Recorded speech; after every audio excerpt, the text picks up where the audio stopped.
News First, Newsline with Faraz Shaukat Ali. And a splendid evening to you. This is Newsline Live. My guest this evening is somebody who knows a thing or two about the economy and economic matters. However, today, let's cast our minds back to Malaysia, shall we? And the news, of course, that the former Prime Minister of Malaysia, Najib Razak, has lost all his he's been through all the appellate procedures in that country, and the final one he lost today, his appeal. And of course, that means that tonight Mr. Razak has started serving the first day of a 12-year sentence for his role in what has become popularly known as the 1MDB scandal, a scandal in which one of the wealth funds of the people of Malaysia is supposed to have lost about $4.5 billion and a little bit under $1 billion ended up in the personal bank account of Mr. Najib Razak. Despite all sorts of exhortations on his part and explanations that also included a claim that it was money given to him by a member of the Middle Eastern royal family, none of this, of course, could persuade court after court in Malaysia, and today he lost that final appeal, and he was driven off today to prison on the outskirts of Kuala Lumpur to start his 12-year prison sentence. Now then, good evening to you, Eran Wickramaratne. Thank you for coming. Good evening. But Eran, as you hear the news from Malaysia and so on, by the way, Najib Razak becomes the first person, politician, the first head of state in Malaysia to be convicted and now serving a sentence of 12 years, today being day one. Are you ashamed of being a member of parliament in Sri Lanka, where we have several instances of corruption, but honestly no prison sentence has ever been given to anyone? We have a member of this government who is who got a sort of suspended sentence and so on. And so, are you ashamed of being a representative of a parliament like this in this country?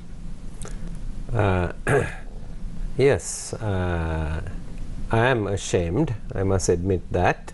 That, as you referred to, is that we have people who have been convicted by a court of law serving in parliament, and of course they hide behind the fact that they could do an appeal and so forth. I must say that the Malaysian system speaks for itself today. It is the Malaysian system and the Malaysian judiciary that has really stood up, and as you said, after a long process, the former head of state has been convicted. And that's not the end of the 1MDB story. They're still on the trail of all the balance money. The Americans have managed to find some of it, and they're holding it for and on behalf of the people of Malaysia, and the hunt is on. But Eran, you know, in Sri Lanka, there's a whole lot of talk, and in the end of the day, we can only describe it as waffle, because nothing ever really happens. We have had the Attorney General describe something called the worst or the greatest ever financial scandal to afflict the people of independent Sri Lanka, and wonderful words like that. But when push comes to shove, we see nothing. We see nothing. The people in the north are still waiting for development, accountability and reconciliation. I remember going, following the fortunes, if you like, of one cabinet minister some years ago, and they carried the same length of pipe from site to site and used the same length of pipe for photo opportunities, right? And so when I returned to Colombo and I read somewhere that there was more development in Colombo's boardrooms and ministerial offices rather than actually in the field in the north in the former conflict areas. I understood perfectly what that writer was trying to say. Yeah, so we have had an anti-corruption commission, CIABOC, for 28 years, and as you correctly said, no person of significance, politician or official, has been actually sentenced. Now, there was a CIABOC new law drawn in 2019, and I mentioned this last week publicly, that that law needs to be immediately brought into Parliament and passed. And the Minister of Justice, Vijayadasa Rajapaksa, gave an undertaking that it will be done. Then also assets and liability declarations of public officials in high positions, politicians, should be made public so that the Auditor General could actually audit it if they think there is good reason to actually audit it. Again, the Minister of Justice gave a public commitment that that will also be brought immediately into Parliament. But there are two other things for us which needs to be done. One other thing that needs to be done is stolen assets, and generally stolen by people like the head of state, in this case in Malaysia, you know, people in high government positions, official positions, right? And there has to be a mechanism. Now the UN and the World Bank has a mechanism called the Stolen Assets Recovery Program. In Sri Lanka, we need to bring in a law very quickly, and I would say within 3 months. Now, if this government, right, headed by President Eran Wickramaratne, is really serious, right, really serious about combating corruption, right, then it should bring that law within 3 months. Not only that, we also need an independent prosecutor, because the track record of prosecution is very poor in this country. The AG's department has to do it, the Attorney General's department, and I think we need an independent prosecutor. If we don't do that, we are never going to see justice, right? In fact, I have suggested immediately to have an independent bribery prosecutor, right? Because then people will begin to believe. So if the new president is serious, right, about going after corruption, cleaning the system, people came out on protest. Corruption was a very important and big thing. And today, as you have highlighted it, with the former head of state of Malaysia being convicted and sentenced for 12 years, right? I mean, this is really beginning to look very bad on us, that we have basically not pursued anything at all, and it looks like everybody's covering it up. I must also say this in praise of the judiciary in Malaysia, that they have had the guts to stand up, right, and give a verdict against powerful people, and that's very important. Now, even if you see on the United Nations Human Rights Council and so forth, often this discussion comes up. What's the discussion? Right? We want to have foreign observers, etc., on the Sri Lankan process. Why are people saying that? We always hide and say, we are a sovereign country, we know how to manage our things, we don't want anybody to interfere in our country, and this is the kind of argument we put forward. Hey, let's wake up. It's not that others want to come and do that. People in this country have lost faith in the system.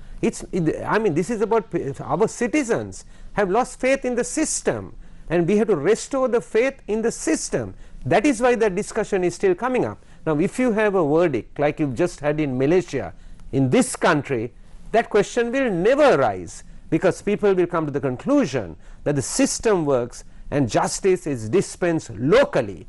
So therefore, I'm saying there's a lot to be done, but I'm saying immediately stolen assets recovery law needs to be brought, independent prosecutor needs to be brought. If we don't do that, even we will struggle to come out of the economic crisis we are now facing. But you know, Eran, I will come to this the debt position in a minute, but Eran, there are some questions that we need to openly ask, and that includes the often opulent wealth that is attributed to various politicians, serving politicians in this country, and nobody seems to question them. I know that there is no law in Sri Lanka, apparently, that if you travel to the Middle East and you get a gift of a watch, for example, from one of those rulers. In Britain it's different. You need to account for it, and that doesn't belong to you. You got it by virtue of your position in government. There's no such thing here. Okay, fine. That's just watches. But you know, watches can be very expensive. What about everything else? Nobody ever questions these people and says, hey, look, you know, Minder, you earned so much of money in your lifetime because through your official salary and so on. How did you manage, how does your family manage to apparently have all this wealth? Apparently, right? Now don't go try and sue me because I've used the word apparently. But why doesn't Parliament, and you know, it's easier for you in Parliament than it is for me seated on live television, because you have parliamentary privilege. I have no other privilege. I have the privilege of sitting here and asking these things. But why can't they ask these questions? It's not only that family, I'm not talking about them only. But why can't it be openly asked? You know, how come? Because there's no way they can justify this. You know, why can't that question be asked, Eran? Yeah, Faraz, it's not just a question of asking in Parliament. I mean, it's important. Well, they can it's shame important. them into an answer. It's important to do these things, but asking is not the only thing. Yeah, but that's a start. Shaming is a start for us, but I'm afraid that our culture has got beyond that.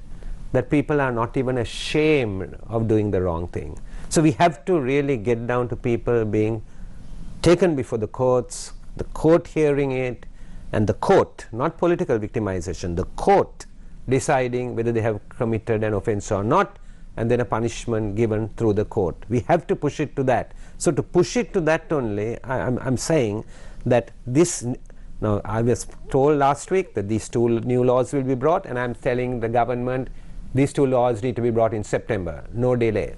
Then let's say the asset declaration, stolen assets recovery law, okay, give itself, let's say 3 months, right? So by October, November, bring that law in. Independent Prosecutor's Office, create it. Don't make excuses. If we are serious about this, don't make excuses. If these deadlines are not observed, that means, that shows that there is no political will to do it. That means people in power are protecting each other. That is why they need to immediately bring So it. one is the puppet, the other are the puppeteers.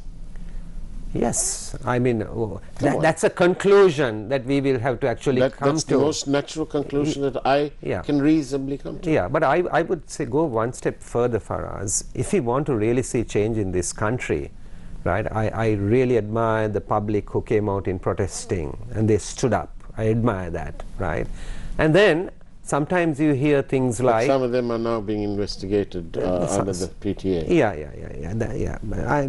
But that's a separate subject. Go on, that's a separate subject, right? And I mean, I've denounced the use of the PTA, that I must say it up front, right? If somebody has broken the law, then there are laws to deal with that. But I want to say this, right, that it is totally unacceptable, right, that there are people in society who suddenly look at the television screen and see that the former president of Sri Lanka has no place to kind of go, and then say things like, oh, we have some sympathy, we need to basically get him a place.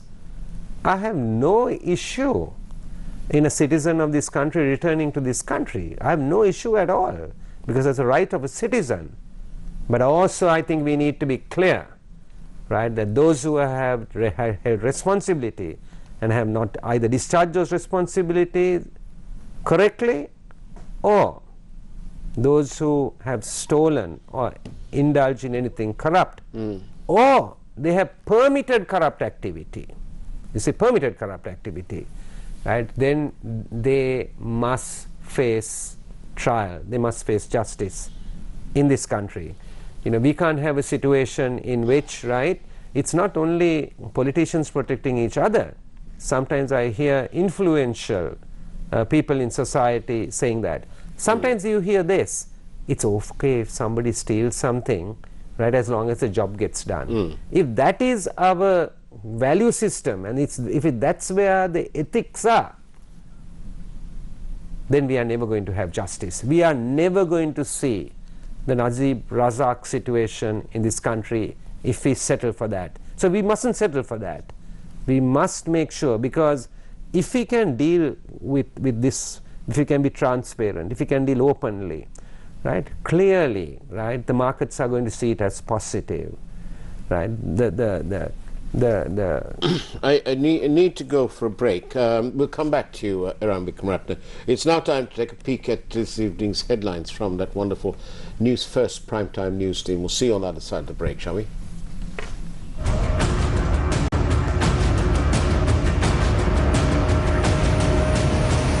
News First, Newsline with Faraz Shaukat Ali.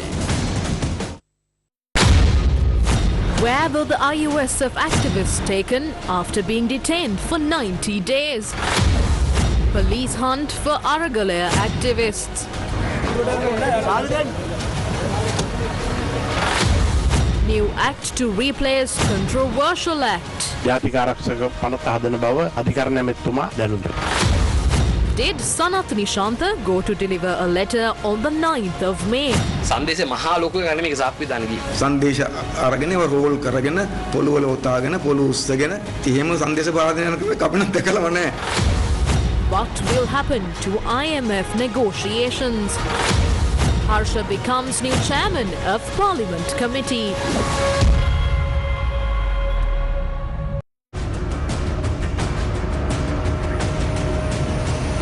News First, Newsline with Faraz Shaukat Ali. And welcome back to Newsline Live. I'm in conversation this evening with Mr. Eran Wickramaratne, Member of Parliament representing the SJB. Eran, shall we go on to this question of debt? 17 trillion north of is the debt. Part of that 17 trillion with a T is this foreign component of that is being calculated 202 to the dollar. It's now, as you know, closer to 360 than anything else, which means that the debt could even reach approximately 35 trillion. Eran Wickramaratne, the debt to GDP ratios, 2005 was 91%, 2010 was 72%, and 2020 is 101%. It's probably gone up more now for this year. How on earth are we going to sustain this kind of debt? Yeah, so there are short-term and long-term things that need to be done. In the short term, you will really try to get the help of those who have really given you the debt. And we know that some time ago about 37% of the debt was foreign currency debt. Now it depends how you calculate it, because with the exchange rate, right, changing, that has gone to about 47% in a very short period. So end of the year, 2021, it was like 37%. Yeah. Now it's like 47, 48% because of the exchange rate thing. So it depends how you really look at it. But the foreign debt, right, now to repay the foreign debt, right, you really need to have foreign income, and that's very, very critical. So on one side we have the budget deficit, fiscal consolidation is needed, and I'm sure the IMF discussions going on this week will deal with that. On the other side, to really take care of this, immediate things, as I said, is a haircut, it's interest rate, it's extending the period of the debt to ease. Do you think there'll be any possibility of local debt? I mean, talk about central government outstanding debt, it's on our screen now.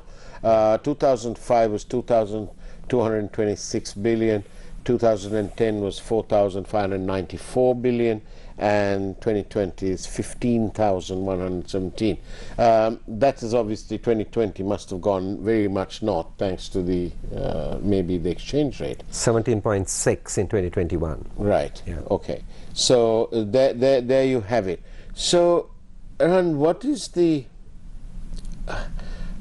if the local, what chances are there of not having a haircut in terms of the local debt? Yeah, so you know, when you're trying to solve a problem, you have to make sure that you don't create another problem. So what is it? You said that you know, as a percentage of GDP it was 114 or something.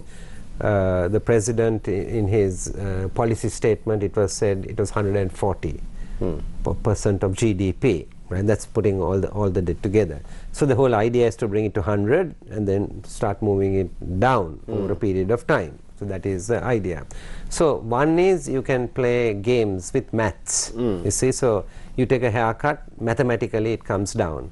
But you also create a big issue, an uncertainty in the private markets, right? Because people, whether they have savings, they have EPF, ETF, retirer funds, you know, all these things, right? Suddenly they take a huge hit. Yeah. So therefore you can create a lot of instability in the local markets. So I think that you have to take a balanced view about this, and that is why I have argued consistently that you shouldn't really go there, because you're trying to solve one problem by creating another problem. But about the private sector then? No, fundamentally we know we have a debt problem. We know that the ratio is high, but it's not just about ratios. It's about the structural issue. Ultimately, you have to create dollars. You have to create foreign income ultimately. And there we should take very, very radical steps on that. Because Sri Lanka in 2019, if you looked at the competitiveness index for Transparency International, out of 141 countries, we were 140. What is it trying to say? What it's trying to say is really we are not an open country. We are very, very closed, and lots of barriers to trade. Why would people come? Why would they do business with us? And it's so those barriers need to be removed. We should radically really do that. So we need to go to how do we increase exports, remove the barriers, how do we attract foreign direct investment, so from registration of companies to taking the para-tariffs. So these are some of the things we started to do. And I might say this because you know, Mangala Samaravira is remembered this week, right? Because it's nearly a year since Mangala's death, right? And some of the things we did is, our philosophy was this: remove all the upfront costs for business and for exports, let them flourish. After they flourish and make money, then we will tax them. We have 7,000 lines of para-tariffs. In his first budget speech, effective in 2018, 1,200 lines were gone. In his next budget speech, he was going for another 1,500 lines over 5 years to remove the para-tariffs. So we had PAL, CES, you name it, we had all those taxes. So I'm saying the government needs to be radical about it, so that people could actually, otherwise the FDI flows into other countries. So I think when you're looking at solutions, right, it's just not about getting just the ratios right. If it's to be sustainable, what is the country doing to make sure that it could create the exports that will bring in the dollars? So I think that whole frame needs to be looked at. This trying to, you know, say that we'll have a quick fix, you know, by just forcing it on the local creditors or something. I think you may create more instability. All right. Thank you very much for your questions, but they're coming too thick and too fast. I'll just take one question here, or it's a statement really.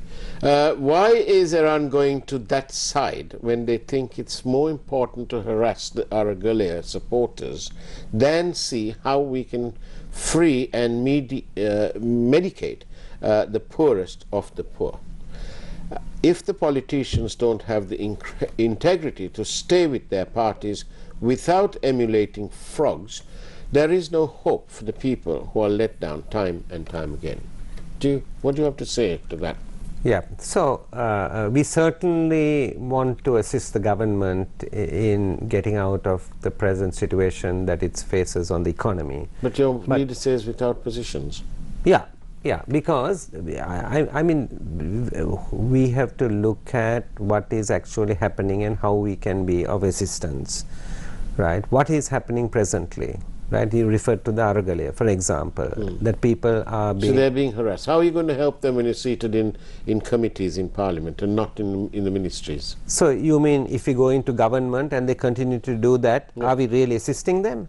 No, we are not assisting them. You can stop it. If you had the ministry, for example, if your party had the Justice Ministry or whatever it is that's in charge of the police or the Public Order Ministry, then you all are the minister. You have far greater push and shove than if you were seated in Parliament in some committee room. You have to be dreaming if you think like that, because the governmental power still rests with the Rajapaksa clan. They have nearly 2/3 of Parliament.